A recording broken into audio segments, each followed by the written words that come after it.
आसंता 24 तारिख जाए राज्य में जारी रहिबो सक्रिय लघुचाप। उत्तर पश्चिम ओडिशा रे प्रबल वर्षा नहीं जारी है ऑरेंज वार्निंग। विस्तृत अंचल सह उपकूल में बर्षिबो प्रबल वर्षा। आगामी 27 तारिख में पुणी राज्य को एक बड़ लघुचाप भय।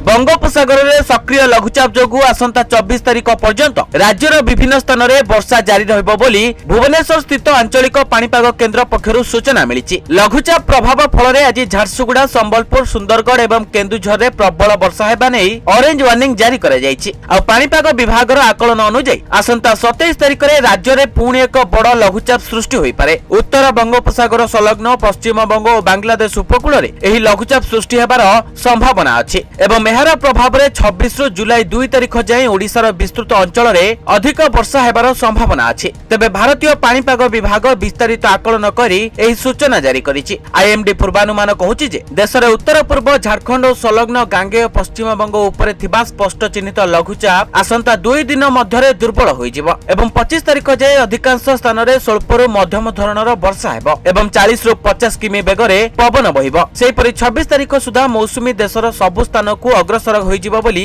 विस्तारित आकलन रे कुहा जायछि। आंचलिक पाणीपाग केन्द्रर पूर्वानुमान अनुसार गुरुवार हीराकुद रे 32.6 मिलीमीटर वर्षा होइछि। सेहिपरि संबलपुर रे 19.3, झारसुगुड़ा रे 17.4, तालचेर रे 16.4, राउरकेला रे 15.5 और अनुगुल रे 15 मिलीमीटर वर्षा रेकर्ड होइछि। सेहिपरि जून 15 तारिख सुधा राज्य रे 42% नियंटिया वर्षा होइतिला। गत 4 दिन रे लघुचाप प्रभाव रे भल वर्षा जुगु 42% नियंटिया स्थिति भरणा होइछि एवं सिमिलीपाल और बरेही पानी रे प्रबल वर्षा होइछि जा फल सुवर्ण रेखार नदी जल विपद संकेत पार करिछि।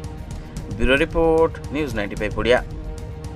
देश विदेश रो कोण अनुकोण टेक्निक खबर देखंतु आम सह यूट्यूब, फेसबुक और इंस्टाग्राम रे आमको देखंतु। लाइक, शेयर और सब्सक्राइब करने को आद्यम भूलंतुनी।